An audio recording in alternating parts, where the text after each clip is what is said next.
Olá, bom dia, bom dia, bom dia. Hoje vamos continuar com o capítulo 2 do livro A Mãe Confiante de Joyce Meyer. Mas vamos esperar um pouquinho para o pessoal chegar, vamos guardar um pouquinho. Hoje, gente, eu vou precisar da ajuda do meu amigo óculos para poder fazer a leitura para vocês. Mas a idade chega para todo mundo, né? Então a gente precisa um pouco de um auxílio da melhor parte. Esse capítulo é bem interessante. Ele fala assim que não é preciso ser a mãe perfeita, mas é porque a gente às vezes que a gente quer ser a mãe perfeita, quer ser perfeita em tudo, na verdade, né? Mas não é necessário. E nesse capítulo ela vai desmistificar tudo isso que acontece, que ela vai contar até vários casos da vida dela mesmo, né? E que realmente que a gente não precisa ser a mãe perfeita em tudo, não precisa. Vamos começar então? Como eu disse antes, não é preciso ser a mãe perfeita. Eu gostaria de ser a mãe perfeita, mas estou ocupada demais criando meus filhos. Essa aqui foi uma autora desconhecida que escreveu e que ela resolveu colocar essa parte aqui no livro, porque realmente acontece assim, às vezes a gente se preocupa demais em ser a mãe perfeita e acaba esquecendo da essência verdadeira que é o ser mãe, né? Vamos lá, vamos começar. Na verdade, ela não existe, mas em algum lugar nas sombras da mente de toda mãe, ela está bem viva e causando grandes problemas. Sua casa está sempre um brinco. Não existem gavetas nas quais a bagunça se acumula na casa dessa mulher. Tudo é organizado e armazenado em recipientes bonitos e com rótulos claros. Sua horta de verduras é uma maravilha da agricultura, orgânica naturalmente. Ela costura como um alfaiate, negocia como um alto executivo, faz refeições para os pobres e malha diariamente na academia local. E ela faz tudo isso com paciência, doçura e sorrisos infalíveis. Seria incrível, né, gente? Alguns poderiam considerá-la a mulher citada em Provérbios 31, mas, na verdade, é, é que ela não é. A mulher de Provérbios 31 foi colocada na Bíblia para nos inspirar. Ela nos dá objetivos que devemos procurar alcançar pela fé e pela dependência em Deus. Mas essa mulher com quem nós nos esforçamos para parecer nada mais é do que uma projeção em nossa mente de nossas próprias inseguranças que nos faz sentir inferiores e condenadas. Ela é a imagem inalcançável da mãe perfeita que faz com que o restante de nós se sinta um verdadeiro fracasso, por mais que tentemos. Ela é o motivo pelo qual, em uma pesquisa feita entre mais de 500 mães, o perfeccionismo foi identificado como o problema número 1 que as impede de desfrutarem os pequenos momentos cotidianos de nossas vidas, de suas vidas. Aqui ela está falando, gente, que muitas vezes a gente tenta ser tão perfeita que a gente realmente acaba esquecendo dos momentos felizes, né, que a gente pode passar com as crianças e a gente se acaba se perdendo nisso. Eu falo por experiência própria mesmo. Hoje o Benjamin tem 5 anos, mas hoje eu vejo que poderia ter sido muito mais leve e eu mesmo que deixei as coisas mais pesadas, sabe? Mas tá, vamos continuar. E este capítulo inteiro resume-se a nos livrarmos dela, porque essa mulher fictícia e sem defeitos tem prejudicado as mães por tempo demais. Ela nos causou problemas demais e custou muito da nossa alegria. Portanto, não há dúvidas quanto a isto. Precisamos dispensá-la e substituí-la por alguém mais bíblico. A única pergunta é: a quem devemos escolher? Como já mencionei, a mulher de Provérbios 31 é uma escolha óbvia, Mas existem outras na Bíblia que também poderíamos escolher. Mulheres como aquelas que aparecem no primeiro capítulo do Evangelho de Mateus, na passagem comumente mencionada como as progenitoras. Ver Mateus capítulo 1, versículo do 1 ao 16. Falando de uma maneira geral, as progenitoras não são famosas por servirem de inspiração, mas no que se refere a servirem para nós como excelentes modelos de mãe a serem seguidos. Elas são uma mina de ouro divinamente inspirada. Elas revelam exatamente que espécie de mães nosso Deus, onisciente e totalmente sábio, escolheu para colocar na árvore genealógica de Jesus. E essas mulheres a gente vê que são um pouco mencionadas, né? Não são tanto mencionadas na Bíblia, né? A gente tenta ser aquela de Provérbios, mas a de Provérbios é totalmente fora não fora quase fora da realidade, né? A gente conseguir fazer tudo isso e ser perfeito em tudo. E aqui ela mostra que a gente pode também se basear em outras mulheres da Bíblia que também foram mulheres muito boas também, né? Mães muito boas, no caso. As progenitoras são para nós um retrato do tipo de mãe que Deus usa para realmente fazer maravilhas. E é um retrato que não se parece em nada com o ideal. Veja Sara, por exemplo. Como mulher de Abraão, ela é mencionada na genealogia de Jesus em Mateus, capítulo 1, versículo 2. Não por nome, mas por inferência a partir do nome de Abraão. E estava longe de ser perfeita. Na verdade, ela cometeu um bom número de erros chocantes. Se já leu a história dela, você provavelmente se lembra de alguns deles. Ela ficou impaciente com o plano de Deus e arquitetou seu próprio esquema para produzir o filho que ele havia prometido. Ela arranjou para que seu marido tivesse um caso com a empregada. Ela ficou com ciúmes do filho da empregada e exigiu que ambos fossem mandados embora para o deserto, apesar dos protestos de seu marido. Quando Deus apareceu novamente em pessoa para reconfirmar sua promessa, ela literalmente riu, motivada pela incredulidade. Sara não parece ser exatamente uma candidata à mãe cristã do ano, não é? Mas Deus a escolheu mesmo assim e disse: esta é uma mulher em quem posso trabalhar. Sem dúvida, ele estava certo. No fim, Sara creu no Senhor, concebeu Isaque e terminou na lista de heróis da fé de Hebreus 11. Também houve Raabe, mencionada em Mateus 1, capítulo 1, versículo 5. Como outra mulher da linhagem de Cristo, ela aparece na Bíblia pela primeira vez como uma prostituta que morava na cidade maligna de Jericó. Raabe não possuía uma linhagem judia, nem realizações passadas que a recomendassem, mas Deus a escolheu mesmo assim.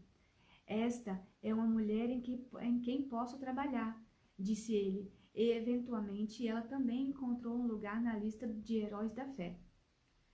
Não vamos nos esquecer de Betseba.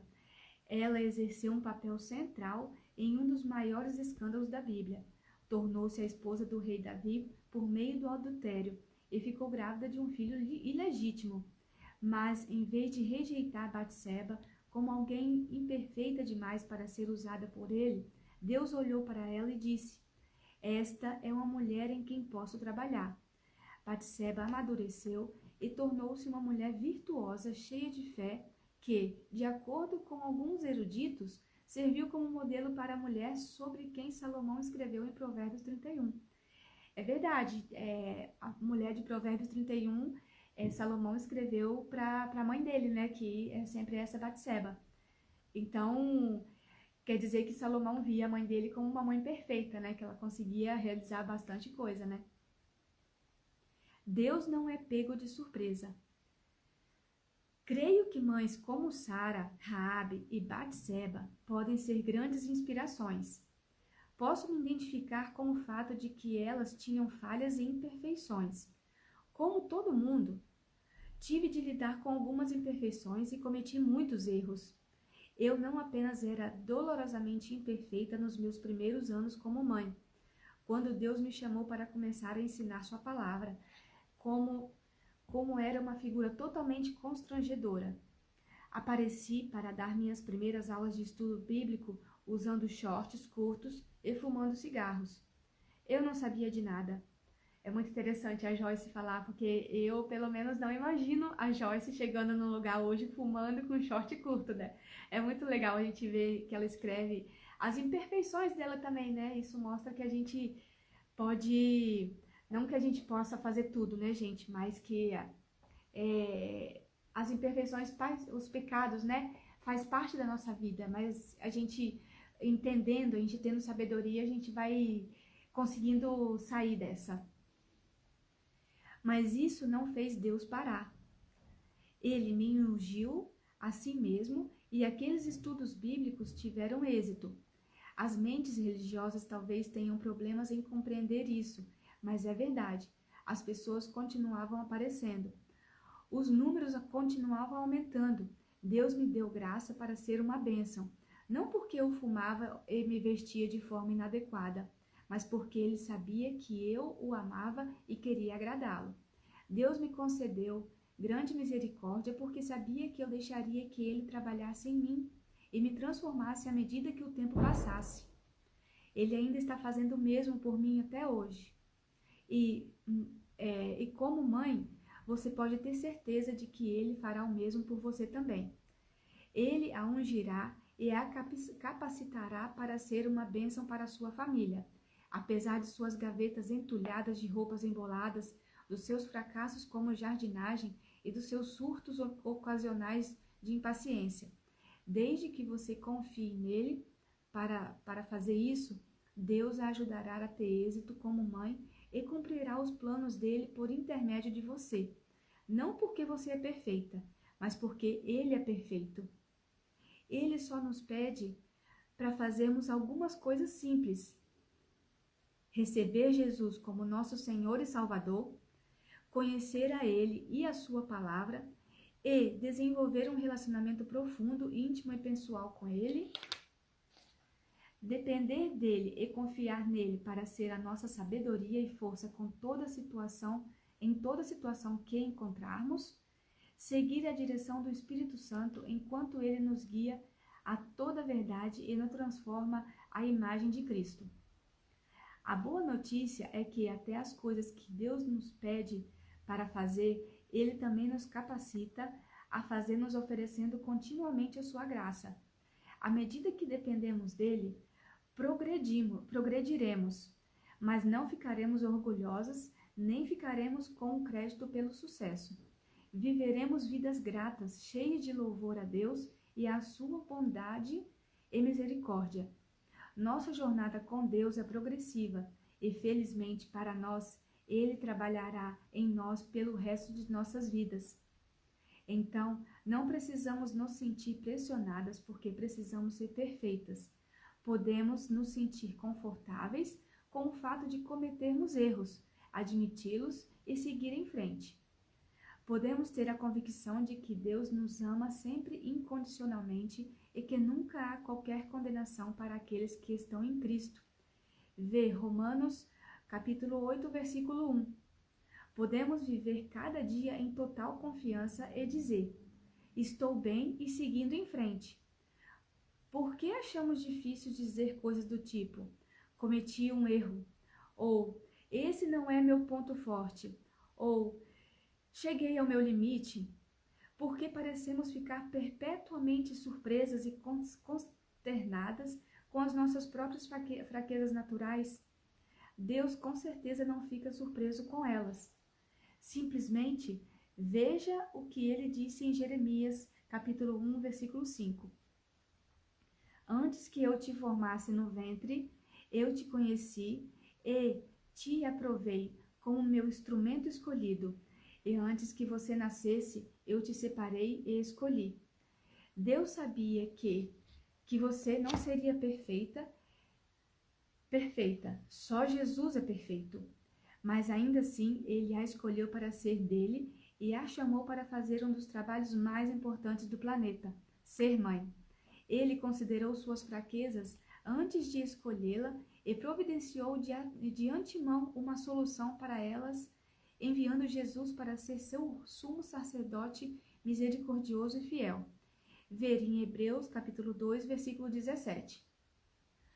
Por que não temos um sumo sacerdote que seja incapaz de entender, simpatizar e ter um sentimento comum com as nossas fraquezas e enfermidades e com a nossa tendência aos ataques da tentação, mas um que foi tentado em todos os aspectos que nós somos, no entanto, sem pecar? Então, aproximemo-nos destemidamente, confiadamente e ousadamente ao trono da graça, para que possamos receber misericórdia pelos nossos erros e encontrar graça para socorro a bom tempo para toda necessidade, ajuda adequada e ajuda oportuna que vem exatamente quando precisamos dela. Hebreus 4, 15, capítulo 4, versículo do 15 a 16. Fica algumas coisas maiores aqui, porque a Joyce acrescenta um pouco eu falo que é a versão Joyce Meyer da Bíblia. Ela acrescenta um pouco para ficar mais fácil no entendimento da gente mesmo, né? É bem interessante essas partes que ela acrescenta. Pense nisso. Você tem realmente um sumo sacerdote que entende você. Ele não exige que você seja perfeita todos os dias que se relacionar com ele. E se ele não exige a perfeição de você, então você não precisa exigi-la de si mesma também. O desejo dele é que você entregue a eles as áreas de sua vida que precisam de aperfeiçoamento. Mas ele está lá para ajudá-la no processo. Você não tem de fazer tudo sozinha, mas você precisa cooperar com Deus para fazer a obra em sua vida. Você pode relaxar e desfrutar a sua vida, sabendo que ele se agrada de você e que está fazendo uma boa obra em sua vida. É como a gente sempre ouve, né, que tem que descansar em Deus, né? Então, é claro que a gente também tem que fazer nossa parte, né, gente? Mas que a gente tenha confiança em Deus, a gente pode descansar nele, essa é a nossa certeza. Separando o ser do fazer. Talvez você diga, mas Joyce, posso realmente acreditar que Deus tem prazer em mim, mesmo eu ainda pecando às vezes? Sim, mas para fazer isso, precisa aprender a separar quem você é do que você faz. É preciso entender que você, como filha de Deus, é uma nova e maravilhosa criatura. Seu espírito nasceu de novo à imagem dele. Você tem a própria natureza de Deus dentro de si. Quando Deus olha para quem você é, ele vê a semelhança de Jesus e diz a seu respeito o mesmo que diz dele: Este é o meu filho, o meu amado, em quem tenho e sempre tive prazer. Mateus, capítulo 17, versículo 5. Não passe batido por essa informação. Pare por um instante e observa a ideia no seu íntimo. Deus tem prazer em Jesus e ele tem o mesmo prazer em você. Ele se agrada porque você o ama e porque deseja crescer e aprender. Portanto, ouse acreditar. Talvez você até queira parar e dizer algumas vezes todos os dias: embora eu não seja perfeita, Deus me ama, ele tem prazer em mim. Isso não significa, porém, que Deus aprovará todas as suas atitudes. Quando você fizer algo errado, ele a corrigirá. Ele esperará que você se arrependa, que aceite seu perdão e que receba dele a graça que precisa para mudar seu comportamento. Mas enquanto o corrige em tudo isso, seu amor por você e seu prazer em quem você é permanecem constantes. Como mãe, posso entender como isso é possível. Nenhum dos meus 4 filhos faz tudo da maneira como eu gostaria que eles fizessem, mas tenho prazer neles mesmo assim. Amo passar tempo com eles e falar com eles. Amo vê-los se desenvolverem e amadurecerem. Eu me deleito em quem eles são. E mais, não tolerarei que ninguém venha me dizer o que há de errado com eles. Eles são meus filhos e corrigi-los é um trabalho que cabe apenas a mim. Deus sente o mesmo a nosso respeito.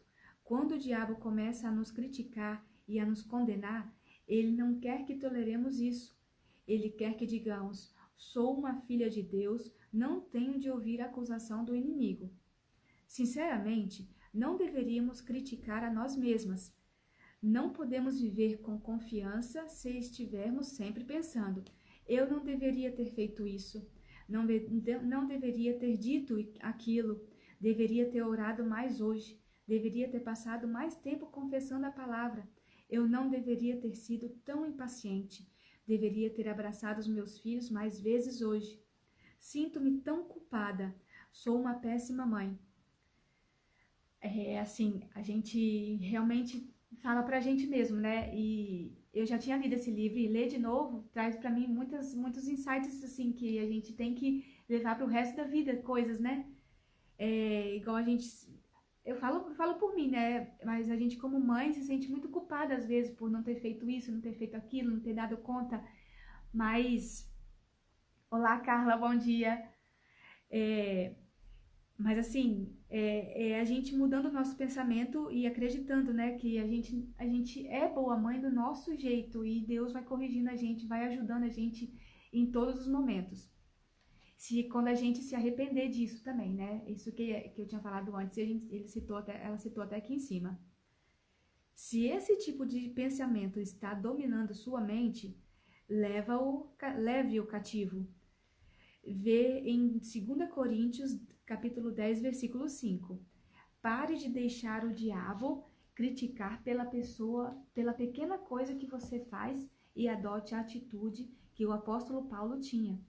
Quando as pessoas do seu tempo começavam a criticá-lo, ele dizia: pouco me importa ser julgado por vocês sobre esse assunto, e que vocês ou qualquer outro tribunal humano me investiguem ou questionem detalhadamente. Nem eu mesmo me julgo, não tenho consciência de nada contra mim mesmo e me sinto inculpável, mas não me dou por justificado ou absolvido perante Deus por causa disso. É o próprio Senhor quem me examina e me julga. 1 Coríntios, capítulo 4, versículos de 3 a 4. A gente vê muito, né? Não julgais para não ser julgado, né? Então, na mesma medida que a gente julgar, a gente vai ser julgado por Deus depois. Ora, isso é o que eu chamo de liberdade. E é isso que Deus quer para todas nós. Ele quer que abandonemos o hábito de julgar e criticar a nós mesmas. Ele quer que digamos: estou determinada a fazer meu melhor a cada dia, mas ainda que eu não consiga, não vou ficar me preocupando excessivamente por causa disso. Vou confiar que se eu estiver fazendo algo que realmente está desagradando a Deus, Ele falará comigo e me mostrará como mudar. Deus pode trabalhar em nós quando pensamos assim, desde que o amemos, que continuemos andando com Ele e que coloquemos nossa fé na sua perfeição em vez de colocá-la na nossa. Não importa quantos erros cometamos ou quanto possamos falhar, Ele sempre nos levará de volta ao caminho certo. Aprendendo como as pessoas reais lidam com o mundo real. Muitas vezes nos preocupamos com os nossos erros e imperfeições porque sabemos que nossos filhos estão observando tudo o que fazemos. Temos plena consciência da importância de dar um bom exemplo para nossos filhos seguirem. Embora seja verdade que você é um modelo para seus filhos, você não precisa ser perfeita para ser um bom modelo. Na verdade, se reconhecer voluntariamente seus erros e for rápida em se arrepender, se continuar confiando em Deus e se recusar a se sentir condenada, suas imperfeições podem ajudar seus filhos grandemente. Elas podem ajudá-los a aprender como as pessoas reais lidam com o mundo real. Elas podem dar aos seus filhos a oportunidade de ver que, Embora sejamos todos imperfeitos, ainda podemos receber o perdão de Deus e as coisas podem acabar bem. Essa é uma das lições mais valiosas que os filhos podem aprender. Eles precisam saber que nós, como cristãos espiritualmente saudáveis, não temos de esconder nossos erros. Podemos falar sobre eles abertamente e compartilhar com outras pessoas o que aprendemos sobre como lidar com eles. Podemos ser sinceras sobre nossa própria humanidade e usar nossos erros para encorajar os outros e deixá-los à vontade. Isso não é simplesmente algo que prego, é algo que comecei a praticar na minha própria vida pessoal há muitos anos. Lembro-me de momentos, por exemplo, em que Dave e eu tivemos discussões acaloradas na frente de um dos nossos filhos ou de todos eles. As crianças ficam angustiadas quando seus pais discutem. Então, houve vezes em que nossa discussão os fez chorar.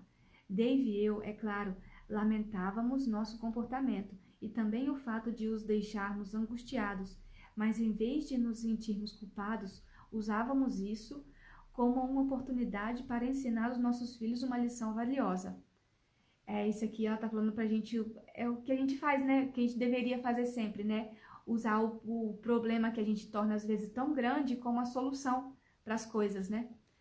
Dizíamos a eles que as pessoas cometem erros e que estávamos errados em nos irar. Falávamos a eles sobre o perdão de Deus e sobre o nosso perdão um ao outro, e depois explicávamos a eles que no mundo real as pessoas às vezes têm desentendimentos e que elas podem lidar com eles e ainda continuar se amando muito. E é verdade, né? Que ela explicou realmente como isso acontece. A gente ela usou aqui o problema para ser a solução, né? Porque realmente a discussão é um problema grande, mas pode ser usada de maneira diferente. Não é porque eles discutiram aquela vez ou outra vez ali que eles não vão deixar de se amar, né? Felizmente, Dave e eu não costumávamos entrar nesse tipo de desentendimento na frente dos nossos filhos com muita frequência. Se o fizéssemos, isso poderia tê-los afetado negativamente. Eles poderiam ter começado a se sentir inseguros ou até se tornado pessoas que perdem a calma facilmente e que vivem discutindo. Os filhos realmente tendem a espelhar o que veem em seus pais, mas lembre-se sempre disto. É o que eles veem acontecer repetidamente que realmente os afeta. Portanto, você não precisa se preocupar toda vez que comete um erro. Você não precisa pensar que vai estragar seus filhos todas as vezes que cometer um erro. Concentre sua energia em dar um bom exemplo para eles e posso lhe garantir que eles não serão prejudicados pelos seus erros ocasionais. Deixe que eles vejam você orar todos os dias. Deixe que eles ouçam você louvar a Deus pela sua fidelidade regularmente. Deixe que eles vejam você tropeçar, levantar-se de novo e voltar a andar com fé e amor novamente. Mostre a seus filhos, através de um exemplo coerente, como ser confiante, não neles mesmos, mas em Deus. Foi isso que Christine Armstrong escolheu fazer. Contudo, não foi fácil para ela, como explica em seu livro A Work in Progress. A Unfinished Woman's Guide at Grace. Gente, é em inglês aqui, me perdoe meu inglês, gente. Uma obra em andamento, o guia inacabado de uma mulher rumo à graça. Ela passou anos se obrigando a ser perfeita e, de acordo com todas as aparências externas, ela conseguiu. Christine tirava notas ótimas na escola, construiu uma carreira de sucesso, casou-se com um atleta internacional famoso e deu à luz a 3 lindos filhos. Ela construiu uma vida com a qual a maioria das mulheres apenas sonha, mas quando seu casamento por fim fracassou e terminou em divórcio, o mundo aparentemente perfeito de Christine desmoronou. Foi quando ela percebeu que seu antigo senso de confiança não passava de uma simulação. O que eu tinha era um fino verniz de arrogância cobrindo meu medo, disse ela. Quando minha vida começou a se despedaçar, eu não sabia como lidar com essa falta de perfeição. Mas para mim, esse momento de quebrantamento se transformou em um momento de libertação divina. Deus estava esperando há 30 anos que eu dissesse: "Ei, você pode me ajudar aqui? Mas não sei mais o que fazer, não sei mais o que fazer." Com esse grito por socorro, Christine abriu mão de seu anseio de alcançar a perfeição por meio dos próprios esforços e colocou Deus no leme da sua vida. Ela se tornou o que chama de um grande projeto de reforma. Ela pegou o martelo da graça de Deus, estilhaçou sua casca de perfeição superficial construída por ela mesma e começou a seguir os passos das mulheres de fé como Sara, Raabe e Batseba. Em outras palavras, ela se tornou uma mulher em quem Deus podia trabalhar. E foi quando o Senhor começou a transformar a vida de Christine de fato. Ele abriu portas para ela escrever e compartilhar publicamente com outras mães o que pode acontecer quando paramos de lutar e buscar a perfeição usando nossas próprias forças. Não se trata mais de mim ou do que posso ou não posso fazer, diz ela. Não tenho de me perguntar, será que sou boa o bastante? Sei que a minha confiança está em Cristo e que sou quem Ele me criou para ser. Portanto, o que quer que eu tenha a oferecer ou a dizer é bom o bastante. Esse é um grande alívio e uma grande libertação. Esse é o presente que quero dar aos meus filhos. Amém, Christine. Existe presente melhor?